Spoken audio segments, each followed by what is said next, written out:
संवाद के माध्यम से जो एक संबल समय समय पर आदरणीय प्रधानमंत्री जी प्रदान करते रहे, आज उसका परिणाम है कि वैश्विक महामारी कोरोना के दौरान भी काशी ने और प्रदेश ने विकास की इस यात्रा को कहीं भी थमने नहीं दिया है, रुकने नहीं दिया है। मैं आज के इस अवसर पर आदरणीय प्रधानमंत्री जी के मार्गदर्शन में विगत 6 वर्षों के दौरान काशी में आदरणीय प्रधानमंत्री जी ने 8,442 करोड़ 65 लाख रुपए की परियोजनाओं का लोकार्पण का कार्य संपन्न किया है। 614 करोड़ रुपए की परियोजनाओं का आज आदरणीय प्रधानमंत्री जी लोकार्पण और शिलान्यास का कार्यक्रम काशी वासियों को देने जा रहे हैं। 200 करोड़ से अधिक की परियोजनाएं पूरी हो चुकी हैं, लेकिन क्योंकि यहां पर विधान परिषद की कुछ सीटों के लिए चुनाव आचार संहिता लागू होने के कारण उन परियोजनाओं का इस समय लोकार्पण नहीं हो पा रहा है। 8,900 करोड़ रुपए से अधिक की परियोजनाएं वर्तमान में काशी के विकास को आदरणीय प्रधानमंत्री जी के मार्गदर्शन में केंद्र और प्रदेश सरकार की परियोजनाएं काशी में चल रही हैं, जो आगामी कुछ महीनों के अंदर पूरी होने जा रही हैं। यानी अब तक काशी के लिए 18,000 करोड़ रुपए से अधिक की परियोजनाओं को आदरणीय प्रधानमंत्री जी ने काशी के विकास के लिए दिया है। ये कहा जा सकता है कि आजादी के बाद का काशी के लिए भौतिक विकास की इतनी परियोजनाएं जिन्होंने काशी को एक नए रूप में प्रस्तुत किया है। काशी विश्वनाथ धाम आज जिस रूप में आगे आ रहा है, आदरणीय प्रधानमंत्री जी की दूरदर्शिता और भारतीय परंपरा और सांस्कृतिक वैभव को वैश्विक मंच पर किस रूप में हमें प्रस्तुत करना चाहिए, उसका एक आदर्श उदाहरण प्रस्तुत होने जा रहा है।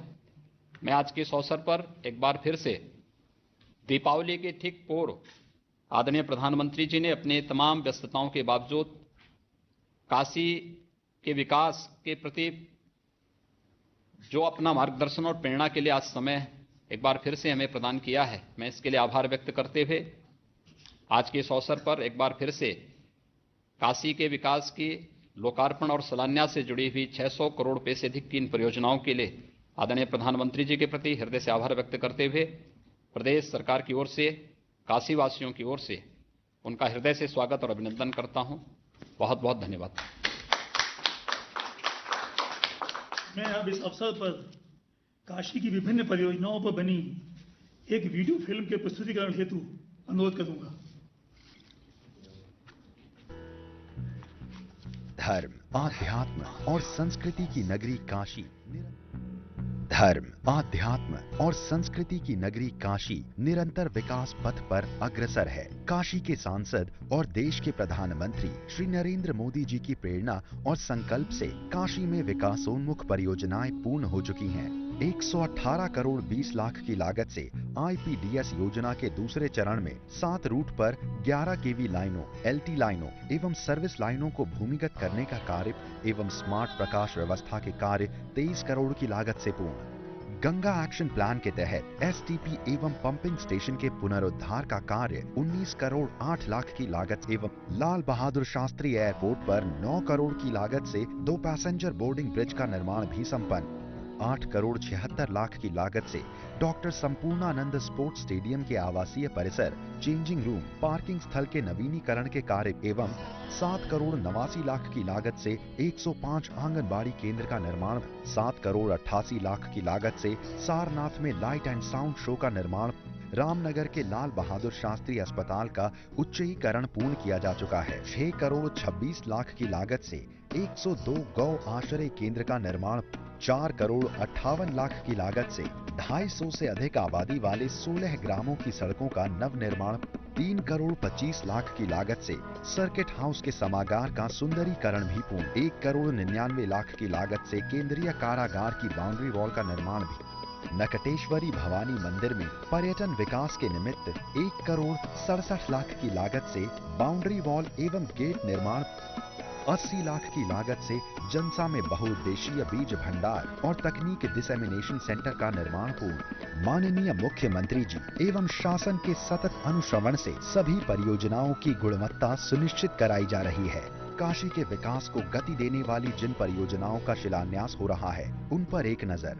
स्मार्ट सिटी वाराणसी में 128 करोड़ 4 लाख की लागत से उन्नत सर्वेलांस प्रणाली की निर्माण योजना, 126 करोड़ 25 लाख की लागत से बेनियाबाग में पार्किंग, बहुउद्देशीय पार्कों का निर्माण एवं खिड़किया घाट में नौकाओं हेतु सीएनजी स्टेशन के साथ ही बेहतर पर्यटन की कार्य योजना, 37 करोड़ 82 लाख की लागत से पुरानी काशी के 3 वार्ड की पुनर्विकास योजना, 23 करोड़ 46 लाख की लागत से दशाश्वमेध घाट पर पर्यटक सुविधा एवं बाजार के निर्माण की योजना, 22 करोड़ 90 लाख की लागत से वाराणसी में केंद्रीय वित्त आयोग एवं अवस्थापना निधि से वित्त पोषित 18 सड़क निर्माण योजना, 34वीं वाहिनी पीएसी के लिए बैरक निर्माण की योजना जिसकी लागत 20 करोड़ 4 लाख रुपए है। औद्योगिक क्षेत्र चांदपुर महेशपुर में 10 करोड़ 84 लाख की लागत से आंतरिक मार्गों एवं नालियों की सुदृढ़ीकरण योजना, गंगा प्रदूषण नियंत्रण के तहत 10 करोड़ 62 लाख की लागत से गंगा में गिरने वाले शाही नाले को टैप कर दीनापुर एसटीपी में ट्रीटमेंट की कार्य योजना, पद्म विभूषण गिरिजा देवी सांस्कृतिक संकुल में 6 करोड़ 30 लाख की लागत से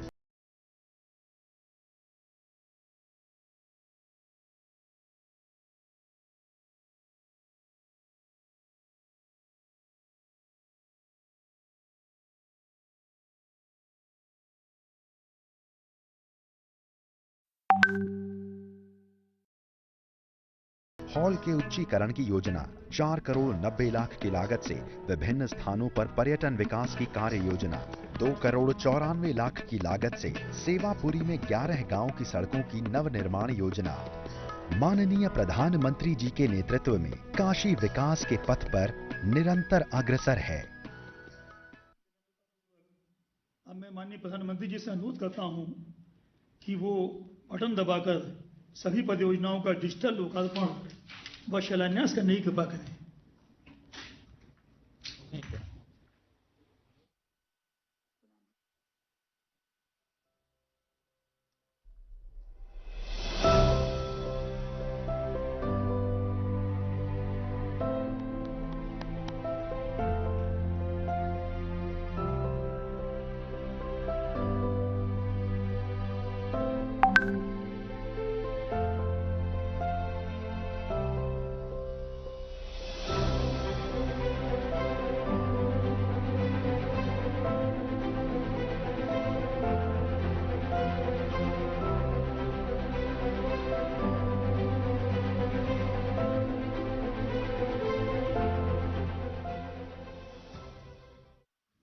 माननीय प्रधानमंत्री जी के निर्देशों के अनुसार जिले के 3 नागरिकों से माननीय प्रधानमंत्री जी द्वारा सीधे संवाद किया जाएगा।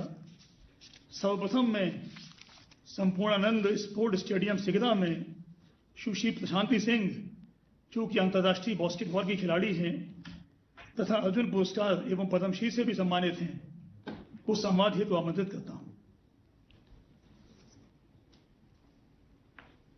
सुश्री प्रशांति जी। नमस्कार आदरणीय प्रधानमंत्री जी और हमारे काशी के चहेते सांसद। इस समय तो आप लोग दिवाली की तैयारियों में लगे होंगे। मैं पहले तो दिवाली की आप सबको बधाई देता हूं, शुभकामनाएं देता हूं। क्या बनारस में भी दिवाली का माहौल बन चुका है कि अभी भी आप लोग खेलकूद में ही व्यस्त हैं? खेलकूद में व्यस्त हम लोग दिवाली की मॉर्निंग तक ही रहते हैं, सुबह तक भी हम लोग खेलकूद में व्यस्त रहते हैं। वो हमारा काम है, वो कभी नहीं रुकता। और दिवाली की शाम भी हमारी ग्राउंड पे जरूर होती है। आधे घंटे के लिए सारे प्लेयर इकट्ठा होते हैं, ग्राउंड पे जरूर सेलिब्रेट करते हैं दिवाली। प्रशांति जी, आप तो बास्केटबॉल की अंतर्राष्ट्रीय खिलाड़ी रही हैं। कई बड़े अवार्ड जीत करके आपने बनारस का नाम भी बढ़ाया है। अभी बनारस के स्टेडियमों में क्या खेलकूद चल रहा है कि कोरोना के कारण खाली हैं सारे? कौन से खेलों पर जरा ज्यादा बल दिया जा रहा है? क्या माहौल है खेलकूद का? पहले बंद हुआ था, पर अभी जो रेगुलर प्रोटोकॉल है उसको ध्यान में रखते हुए एक्टिविटीज ऑन हो चुकी हैं। और कोरोना काल का इन्होंने अपॉर्चुनिटी का फायदा भी उठाया कि जो मेरे पीछे जो ये भवन है, चेंजिंग रूम, इसको तैयार कर दिया। वो बहुत अच्छी चीज हुई कि चलिए हम कुछ दिन के लिए घर बैठे तो इन्होंने हमारा ध्यान रखा। और ये चेंजिंग रूम जो बन गया है, पहले इसी सीढ़ियों पे हम लोग लंच और टिफिन करते थे घर से ला करके, क्योंकि अंदर कुछ रूम ही नहीं थे। तो ये हो गया और 56 बेड वाला एक हॉस्टल बन गया। तो एक सुविधा हो गई कि जो धर्मशालाओं में रुकवाना पड़ता था और अच्छा नहीं लगता था, क्योंकि हम लोग जब पूर्वांचल से और काशी से कहीं बाहर खेलने जाते थे तो हमें तो अच्छी सुविधा मिलती थी, पर हमारे यहाँ कोई आता था तो वो बहुत एम्बैरसिंग होता था। तो अब राज्य स्तर पे प्रतियोगिताओं के लिए हम तैयार हैं और मुझे ऐसी आशा है कि हम जल्दी ही राष्ट्रीय और अंतर्राष्ट्रीय स्तर के लिए भी तैयार हो जाएंगे। चलिए, आपकी बहुत लंबे अरसे की जो रिक्वायरमेंट थी, और कभी कभी स्टेडियम तो बन जाते हैं, लेकिन खिलाड़ियों के लिए जो व्यवस्थाएं चाहिए उसकी प्रायोरिटी जरा पीछे हो जाती है। मैं कभी कभी कहता हूं कि आफत को हमें अवसर में पलटना चाहिए। काशी वासियों ने आफत के समय को एक अवसर में पलटा और ये चेंजिंग रूम, आवासीय भवन, ये सब बना दिया, और मुझे विश्वास है कि इसके कारण खिलाड़ियों को तो बहुत लाभ होगा ही होगा, और एक प्रकार से ईज ऑफ स्पोर्टिंग इसका एक अवसर बनाएगा। इसका लाभ अभी क्या लगता है आपके खेल जगत के साथियों में इसकी चर्चा हो रही है? जी बिल्कुल चर्चा हो रही है, और एक ऐसा हम लोग एक ऐसी हम लोग की सोच है और ऐसा हम लोग सोच रहे हैं कि सारे देश में आपकी एक बड़ी परियोजना जो है कि खेलो इंडिया, उसके तहत जो NCOE खुल रही है, नेशनल सेंटर ऑफ एक्सीलेंस खुल रहे हैं, तो एक बनारस में भी जरूर खुल जाए, क्योंकि सारे देश में खुल रहा है तो काशी क्यों पीछे रहे भाई। तो हमारे पास भी एक खुल जाए तो बड़ा अच्छा हो जाएगा। तो हम अभी राज्य स्तर के लिए तैयार हो चुके हैं, तो हम राष्ट्रीय और अंतर्राष्ट्रीय लेवल के लिए भी तैयार हो जाएंगे, ऐसी मेरी आशा है और ऐसा मेरी आपसे एक रिक्वेस्ट भी है। चलिए, आपने मांग ही लिया। नहीं, अच्छा है, आपको स्पोर्ट्स की आवश्यकताएं सरकारी बाबू बैठ करके कोई योजना करे उससे ज्यादा जब स्पोर्ट्स से जुड़े हुए खिलाड़ी, कोचेज ये जो सुझाव देते हैं, उससे जो चीजें बनती हैं वो सच्चे अर्थ में काम आती है।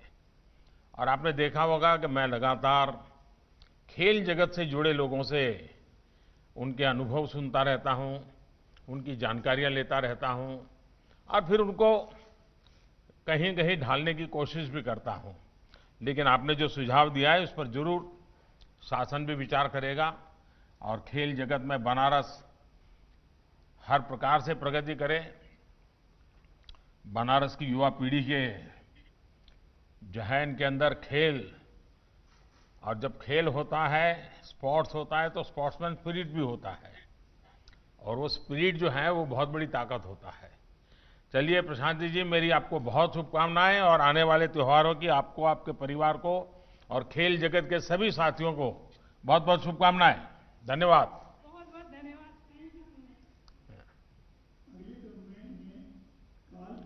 में स्थित श्रीमती नीलिमा मेहता, जो एक गृहिणी हैं और इन्हें मेहंदी लगाने, नृत्य संगीत और डांडिया का शौक है, को सम्मान हेतु अनुरोध करता हूं। जय काशी कोतवाल। नीलिमा जी, कैसी हैं आप? सर बहुत अच्छे। सर एक रिक्वेस्ट है आपसे, सर प्लीज मुझे नीलिमा मेहता जी मत कहिए, मुझे नीलिमा से ही बुलाइए। मुझे ऐसा है, मेरे संस्कार भी बने रहने चाहिए, मेरी आदत भी बनी रहनी चाहिए। काल भैरव की गलियों से आपके बड़ा साफ सुथरा तो दिख रहा है मुझे आज ये छोटी सी गली, लेकिन दिवाली की रौनक आई है नहीं आई है?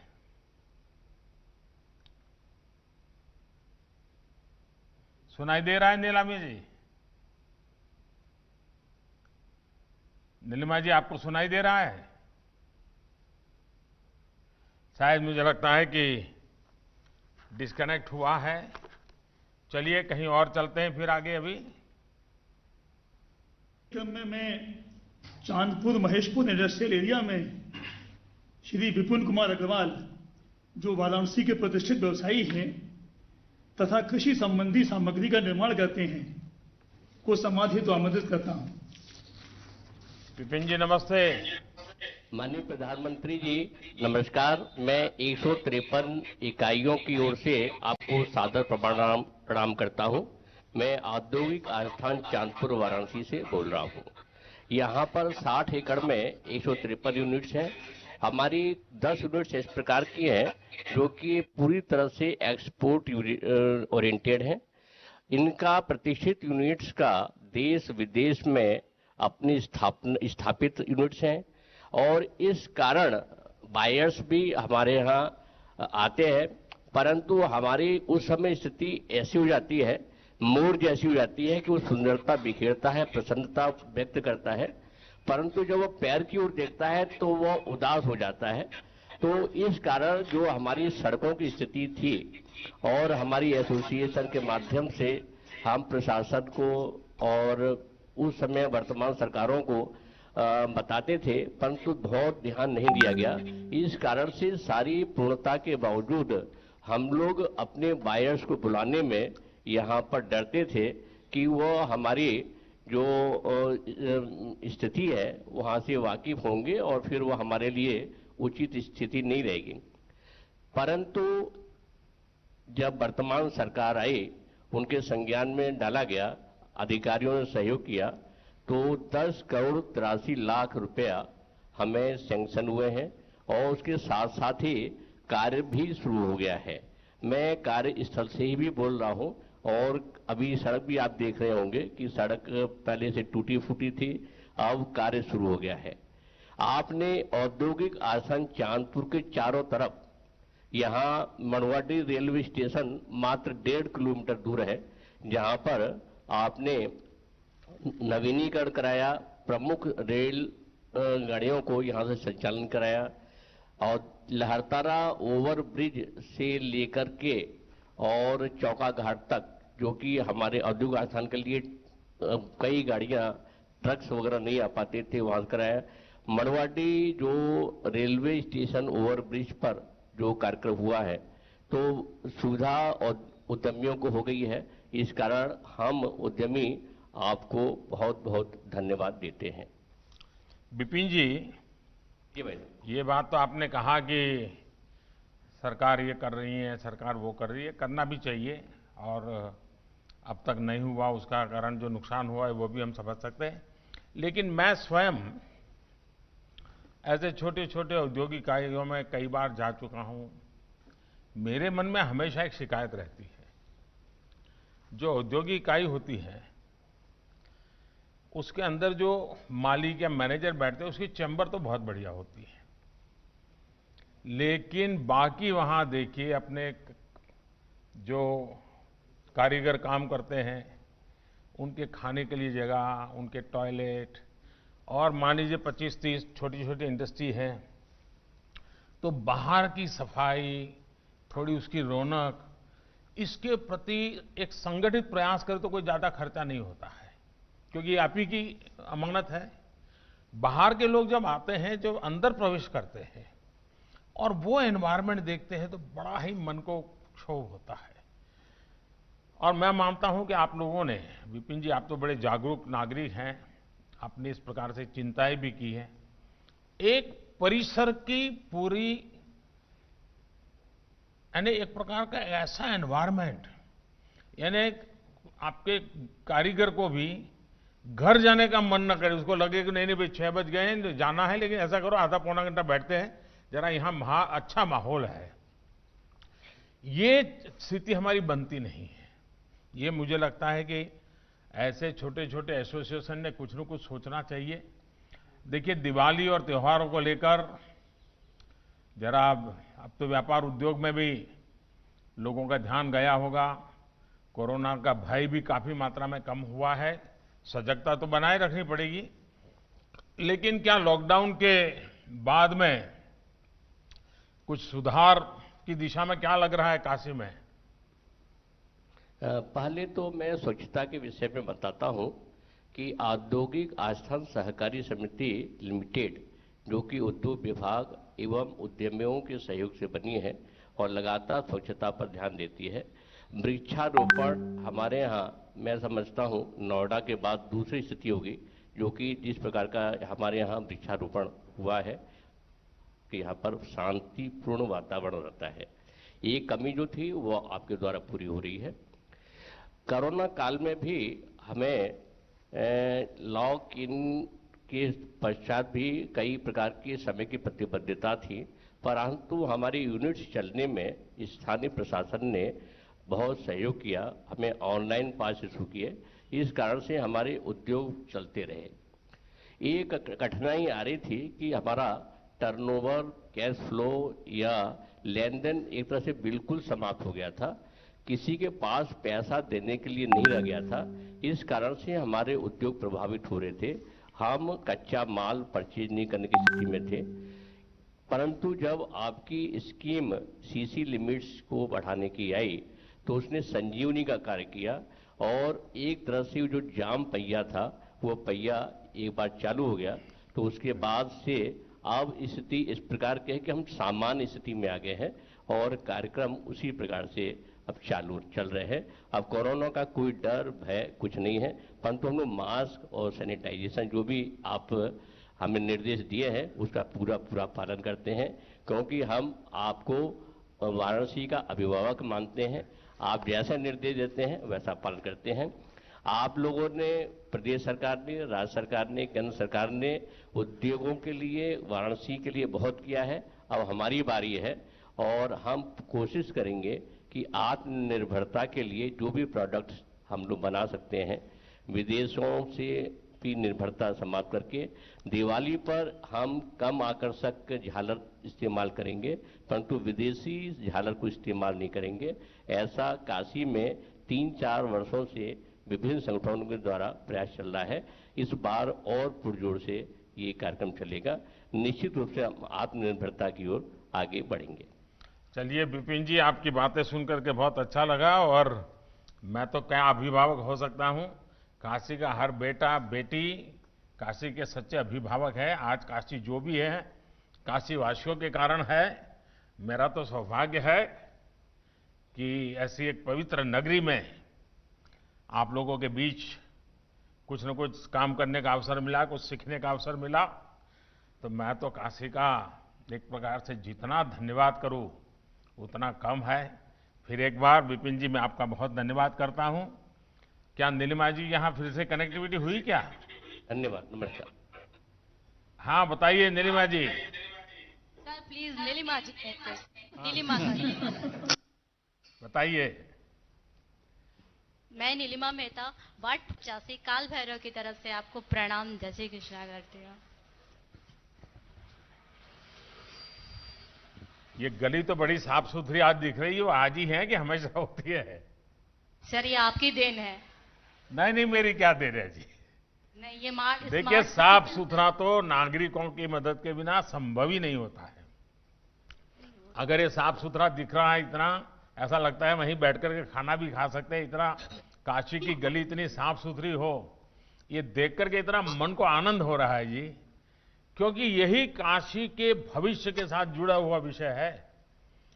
काशी लोग देखने आते हैं, काशी से प्रेरणा लेने आते हैं, और जब काशी के एक एक गली, एक एक कण को लोग पवित्र मानते हैं, और आपने जिस प्रकार से रौनक बनाई है, तो मैं तो आपके इस इलाके के सभी लोगों को बधाई देता हूं।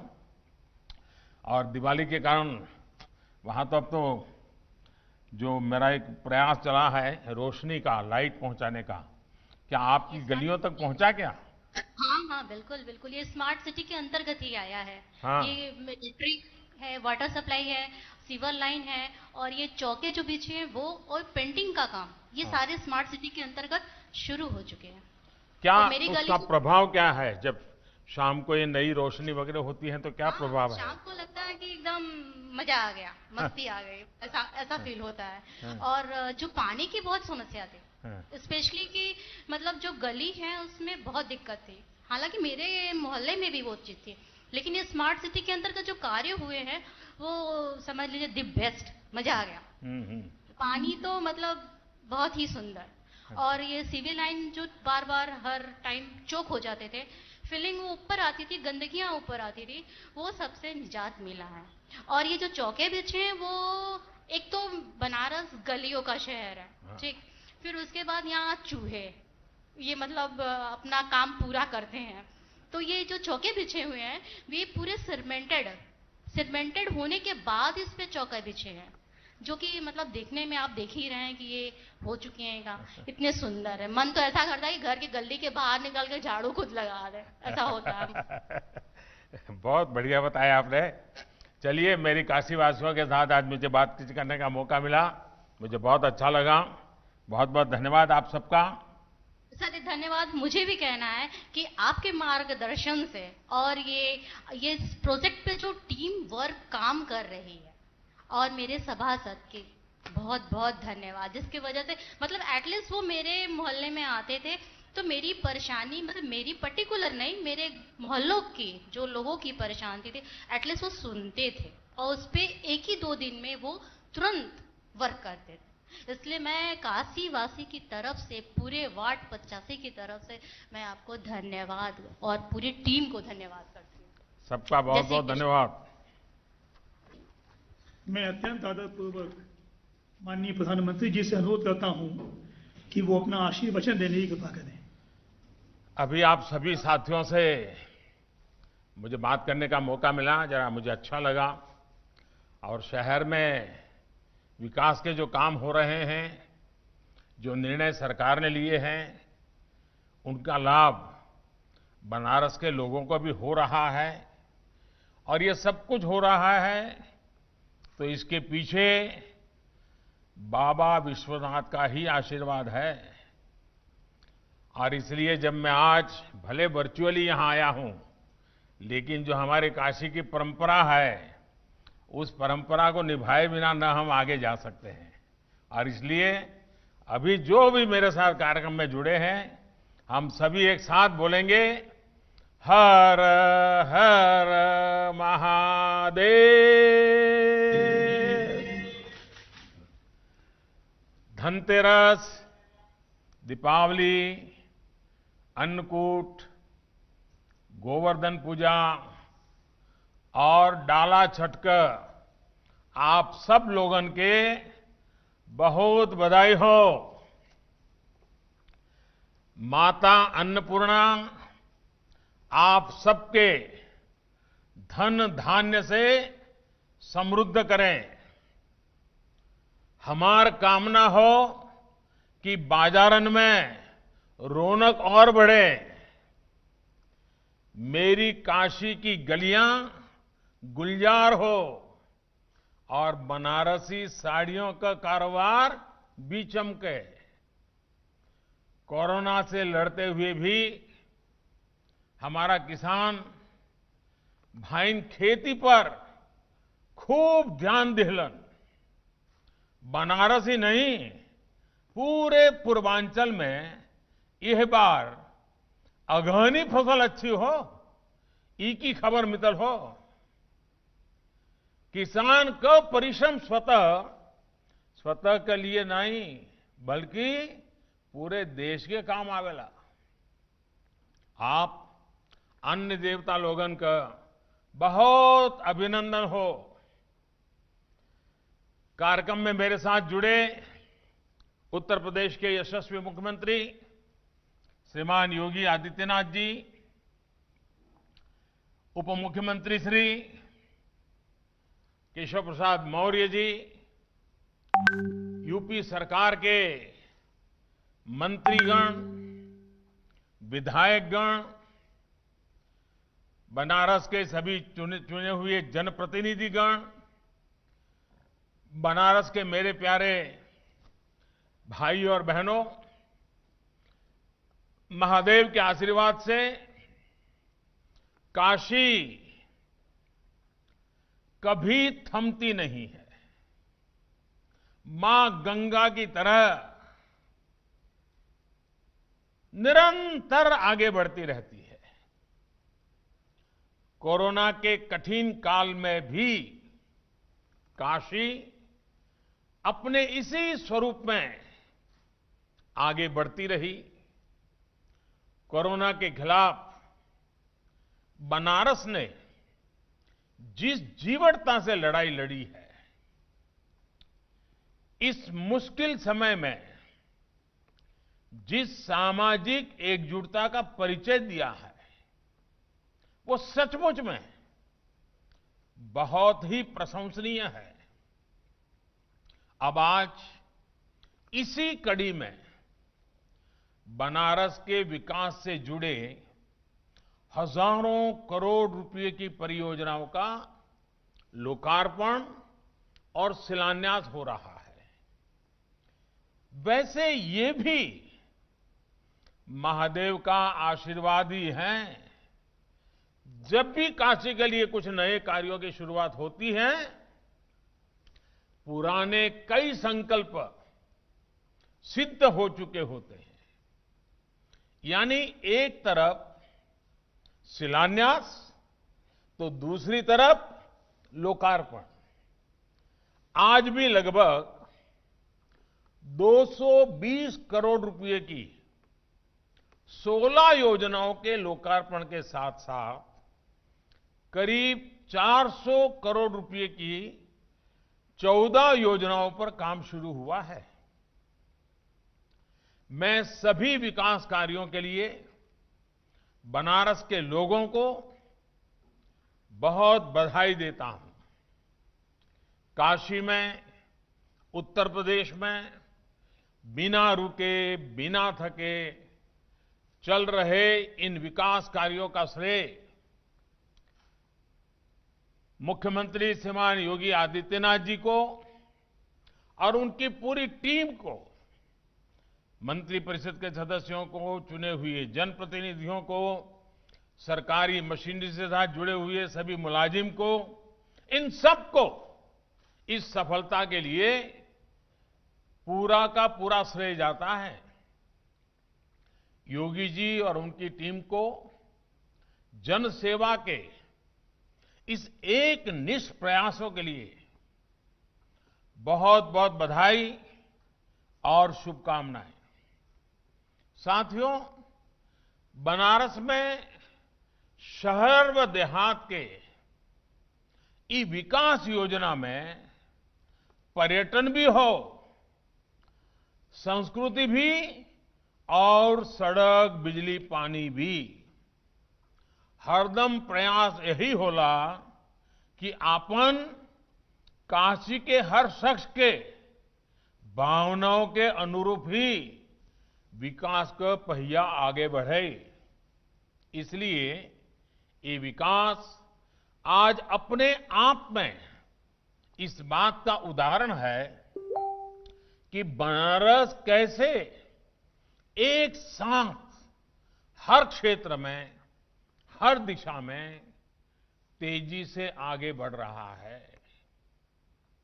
मां गंगा की स्वच्छता से लेकर स्वास्थ्य सेवाओं तक, रोड और इंफ्रास्ट्रक्चर से लेकर पर्यटन तक, बिजली से लेकर युवाओं के लिए खेलकूद तक और किसान से लेकर गांव गरीब तक हर क्षेत्र में बनारस विकास की नई गति प्राप्त किए हुए है। आज गंगा एक्शन प्लान प्रोजेक्ट के तहत सीवेज ट्रीटमेंट प्लांट के रिनोवेशन का काम पूरा हो चुका है। साथ ही शाही नाला से अतिरिक्त सीवेज गंगा में गिरने से रोकने के लिए डायवर्जन लाइन का शिलान्यास भी कर दिया गया है। 35 करोड़ से अधिक की लागत से नाव भी चलेगी, जिससे गंगा में प्रदूषण भी कम होगा। इसी तरह दशाश्वमेध घाट पर टूरिस्ट प्लाजा भी आने वाले दिनों में पर्यटकों की सुविधा और आकर्षण का केंद्र बनेगा। इससे घाट की सुंदरता भी बढ़ेगी, व्यवस्था भी बढ़ेगी। जो स्थानीय छोटे छोटे व्यापार हैं, ये प्लाजा बनने से उनकी भी सुविधा और ग्राहक बढ़ेंगे। साथियों, मां गंगा को लेकर ये प्रयास ये प्रतिबद्धता काशी का संकल्प भी है और काशी के लिए नई संभावनाओं का रास्ता भी यही है। धीरे धीरे यहां के घाटों की तस्वीर बदल रही है। कोरोना का प्रभाव कम होने पर जब पर्यटकों की संख्या और बढ़ेगी तो वो बनारस की और सुंदर छवि लेकर यहां से जाएंगे। गंगा घाटों की स्वच्छता और सुंदरीकरण के साथ साथ सारनाथ भी नए रंग रूप में निखर रहा है। आज जिस लाइट एंड साउंड प्रोग्राम का लोकार्पण किया गया है उससे सारनाथ की भव्यता और अधिक बढ़ जाएगी। भाइयों और बहनों, काशी की एक बड़ी समस्या यहां लटकते हुए बिजली के तारों के जाल की रही है। आज काशी का बड़ा क्षेत्र बिजली के तारों के जाल से भी मुक्त हो रहा है। तारों को अंडरग्राउंड करने का एक और चरण आज पूरा हो चुका है। कैंट स्टेशन से लहुराबीर, भोजूबीर से महावीर मंदिर, कचहरी चौराहा से भोजूबीर तिराहा, ऐसे 7 रूट्स पर भी बिजली के तारों से अब छुटकारा मिल गया है। इतना ही नहीं, स्मार्ट एलईडी लाइट से गलियों में रोशनी और सुंदरता भी फैलेगी। साथियों, बनारस की कनेक्टिविटी हमेशा से हमारी सरकार की सर्वोच्च प्राथमिकता रही है। काशी वासियों का और काशी आने वाले हर पर्यटक, हर श्रद्धालु का समय सड़क जाम में न व्यर्थ हो, इसके लिए नए इंफ्रास्ट्रक्चर का निर्माण किया जा रहा है। बनारस में आज एयरपोर्ट पर सुविधाएं बढ़ रही हैं। बाबतपुर से शहर को कनेक्ट करने वाली सड़क भी अब बनारस की नई पहचान बनी है। आज एयरपोर्ट पर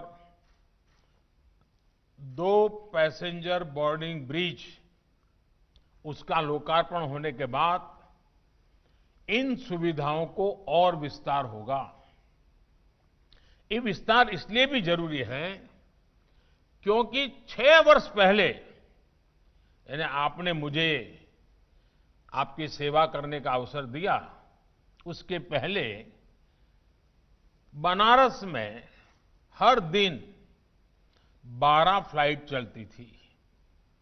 आज इससे 4 गुना यानी 48 फ्लाइट चलती हैं, 48 फ्लाइट्स।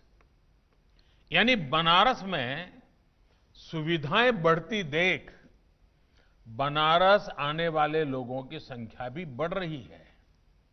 भाइयों और बहनों, बनारस में तैयार हो रहा आधुनिक इंफ्रास्ट्रक्चर यहां रहने वाले और यहां आने वाले दोनों ही तरह के लोगों का जीवन आसान बना रहे हैं।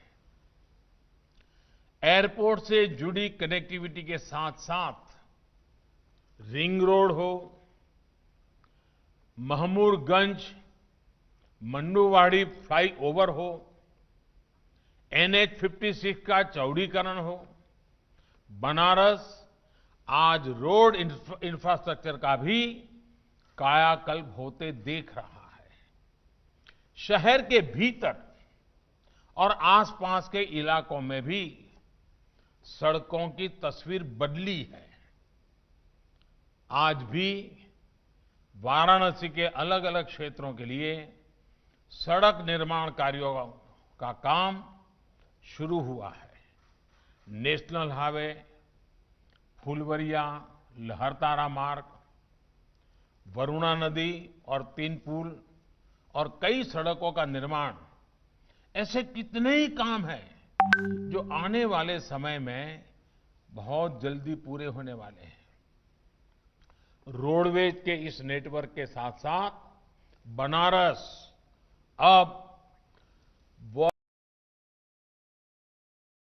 वाटरवेज की कनेक्टिविटी में भी एक मॉडल बन रहा है।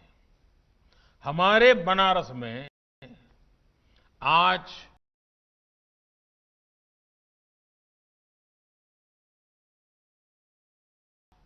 देश का पहला इनलैंड वाटरपोर्ट बन चुका है। भाई और बहनों, बीते 6 सालों से बनारस में हेल्थ इंफ्रास्ट्रक्चर पर भी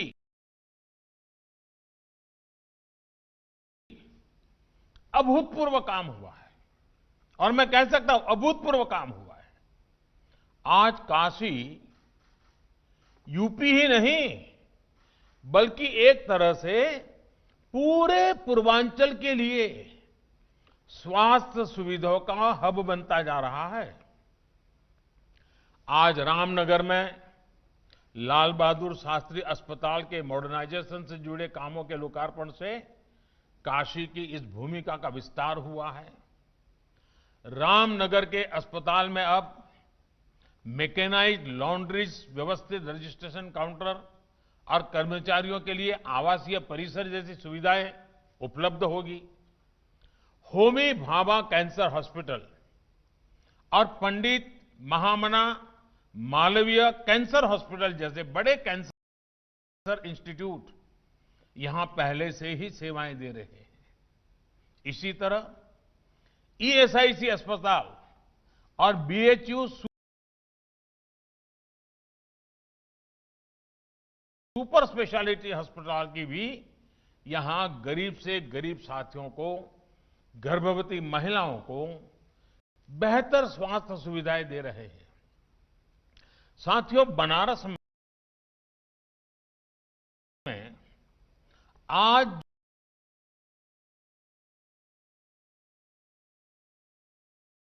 जो ये चौतरफा विकास हो रहा है, हर सेक्टर में विकास हो रहा है, उसका पूर्वांचल सहित पूरे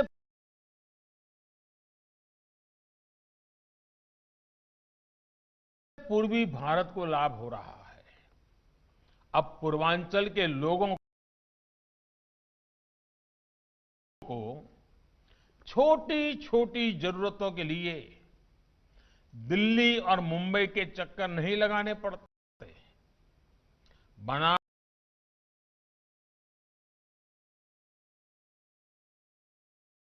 और पूर्वांचल के किसानों के लिए तो स्टोरेज से लेकर ट्रांसपोर्ट तक की अनेक सुविधाएं बीते सालों में यहां तैयार की गई है।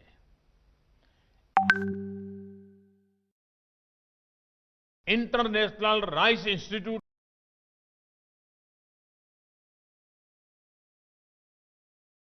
का सेंटर हो, मिल्क प्रोसेसिंग प्लांट हो, पेरिशेबल कार्गो सेंटर का निर्माण हो, ऐसी अनेक सुविधाओं से यहां के किसानों को बहुत लाभ हो रहा है। ये भी हमारे लिए गर्व की बात है कि इस साल पहली बार वाराणसी क्षेत्र से फल, सब्जी और धान को विदेश के लिए निर्यात किया गया है।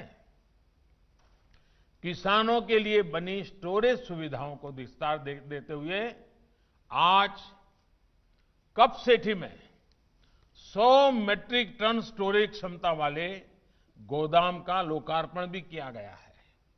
इसके अलावा जनसा में भी मल्टीपर्पज बीज गोदाम और डिसेमिनेशन सेंटर बनाया गया है। भाइयों और बहनों, गांव, गरीब और किसान आत्मनिर्भर भारत अभियान के सबसे बड़े स्तंभ भी हैं और सबसे बड़े लाभार्थी भी हैं। हाल में जो कृषि सुधार हुए हैं, उनसे किसानों को सीधा लाभ होने वाला है। बाजार से उनकी सीधी कनेक्टिविटी सुनिश्चित होने वाली है। किसानों के नाम पर किसानों की मेहनत को हड़प जाने वाले बिचौलियों और दलालों को अब सिस्टम से बाहर किया जा रहा है। इसका सीधा लाभ उत्तर प्रदेश के, पूर्वांचल के, बनारस के हर किसान को होने वाला है। साथियों, किसान की तरह ही रेहड़ी पटरी ठेला चलाने वाले साथियों के लिए भी एक बहुत ही महत्वाकांक्षी योजना शुरू की गई है। आज प्रधानमंत्री स्वनिधि योजना के जरिए रेहड़ी पटरी वाले भाइयों बहनों को आसान लोन मिल रहा है। कोरोना के कारण इनको जो दिक्कतें आई वो दूर हो सके, उनका काम फिर से शुरू हो सके, इसके लिए उन्हें 10,000 रुपये की लोन सहायता दी जा रही है। इसी तरह गांव में रहने वाले लोगों को गांव की जमीन, गांव के घर का कानूनी अधिकार देने के लिए स्वामित्व योजना शुरू की गई है। गांवों में घर मकान को लेकर जो विवाद होते थे, कभी कभी तो मारकाट हो जाती थी, कभी अगर गांव से शादी ब्याह में गए वापस आते थे तो कोई और कब्जा कर लेता था। इन सारी समस्याओं से मुक्ति के लिए ये स्वामित्व योजना से, इस योजना से मिले प्रॉपर्टी कार्ड के बाद इस प्रकार की मुसीबतों की गुंजाइश नहीं रह जाएगी। अब गांव के घर या जमीन पर ये प्रॉपर्टी कार्ड आपके पास होने के कारण बैंक से ऋण मिलना भी आसान हो जाएगा। साथ ही जमीन पर अवैध कब्जेदारी का खेल भी खत्म हो जाएगा। पूर्वांचल को, बनारस को इन योजनाओं को बहुत बड़ा लाभ मिलने वाला है। साथियों, हमारे शास्त्रों में कहा गया है, काश्याम ही काशते काशी, काशी सर्व प्रकाशिका, अर्थात काशी को काशी ही प्रकाशित करती है और काशी सभी को प्रकाशित करती है। इसलिए आज विकास का जो प्रकाश फैल रहा है, जो बदलाव हो रहा है, ये सब काशी और काशीवासियों के आशीर्वाद का ही परिणाम है। काशी के आशीर्वाद से ही साक्षात महादेव का आशीर्वाद है, और जब महादेव का आशीर्वाद है तो बड़े से बड़ा काम भी आसान हो जाता है। मुझे विश्वास है कि काशी के आशीर्वाद से विकास की ये गंगा ऐसे ही कलकल करती रहेगी, अविरल बहती रहेगी। इन्हीं शुभकामनाओं के साथ आप सभी को एक बार फिर दीपावली, गोवर्धन पूजा और भैया दूज की हार्दिक बधाई। और मेरा आपसे एक आग्रह और भी है। आजकल आप देख रहे हैं, लोकल के लिए वोकल, वोकल फॉर लोकल, इसके साथ ही लोकल फॉर दिवाली, इसके मंत्र को, इसकी गूंज चारों तरफ अब सुनाई देने लगी है। मेरा बनारस के लोगों से भी और देशवासियों से भी मेरा कहना है, लोकल फॉर दिवाली को खूब प्रमोट करें, खूब प्रचार करें हैं। कितने शानदार है, किस तरह हमारी पहचान है, तो ये बातें दूर दूर तक जाएगी। इससे स्थानीय पहचान तो मजबूत होगी ही। जो लोग इन सामानों को बनाते हैं उनकी दिवाली भी और रोशन हो जाएगी।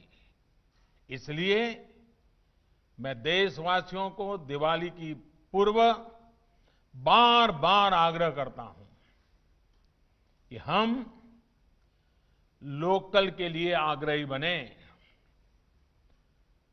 हर कोई वोकल बने लोकल के लिए, दिवाली बनाए लोकल के साथ। आप देखिए, पूरी अर्थव्यवस्था में एक नई चेतना आ जाएगी, नई जान आ जाएगी। वो चीजें जिसमें मेरे देशवासी के पसीने की महक हो, जो चीजें मेरे देश के नौजवानों की बुद्धि शक्ति का परिचायक हो, वो चीजें जो मेरे देश के अनेक परिवारों को नए उमंग और उत्साह के साथ नए संकल्प लेकर के अपने कार्य का विस्तार करने की ताकत देती है, उन सब के लिए एक हिंदुस्तानी के नाते मेरे देशवासियों के प्रति मेरा कर्तव्य बनता है। मेरे देश की हर चीज के लिए मेरा कमिटमेंट बनता है। आइए इसी भावना के साथ लोकल के लिए वोकल बने, दिवाली लोकल से मनाएं। और सिर्फ दिए नहीं, वरना कुछ लोगों को लगता है लोकल मतलब दिया ले लो। नहीं भाई, हर चीज कोई ऐसी चीज हो जो बिल्कुल हमारे देश में बनना संभव ही नहीं है, हम जरूर बाहर से लेना पड़ेगा। मैं ये भी नहीं कहूंगा कि आपके घर में बाहर से कोई चीज पहले लाई हुई है उसको फेंक दो, गंगा जी में बहा दो। जी नहीं, मैं ऐसे नहीं कहता। मैं इतना ही चाहता हूं, मेरे देश के लोग जो पसीना बहा रहे हैं, मेरे देश के नौजवान जो अपनी बुद्धि शक्ति सामर्थ्य से कुछ न कुछ नए करने की कोशिश कर रहे हैं, उनकी उंगली पकड़ना हम सबका दायित्व बनता है, उनका हाथ पकड़ना हम सबका दायित्व बनता है। उनकी चीजें लेते हैं, उनका हौसला बुलंद हो जाता है। आप देखिए, देखते ही देखते विश्वास से भरा हुआ एक नया पूरा वर्ग तैयार हो जाएगा, जो हिंदुस्तान को नई ऊंचाइयों पर ले जाने के लिए एक नई शक्ति के रूप में जुड़ जाएगा। और इसलिए मैं आज फिर से एक बार मेरे काशी वासियों से जब बात कर रहा हूं, तब दिवाली की शुभकामनाओं के साथ साथ काशी से जब मैंने मांगा, जो मांगा काशी ने जी भर करके मुझे दिया है, खुले मन से दिया है। लेकिन मैंने मेरे लिए न कभी मांगा है, न मुझे कुछ जरूरत रहे ऐसा आपने कुछ बाकी ही नहीं रखा है। लेकिन मैं काशी के हर प्रोडक्ट के लिए, काशी में निर्माण होने वाली हर चीज के लिए गीत गाता हूं, गौरव करता हूं, घर घर बात पहुंचाने का प्रयास करता हूं। मेरे देश की हर चीज को ये मौका मिले, यही मेरा आग्रह है। फिर एक बार मैं काशीवासियों को नमन करते हुए, काशी विश्वनाथ जी के चरणों में सर झुकाते हुए, काल भैरव को नमन करते हुए, माता अन्नपूर्णा को प्रणाम करते हुए आप सबको आने वाले सभी पर्वों की बहुत बहुत शुभकामनाएं देता हूं। बहुत बहुत धन्यवाद।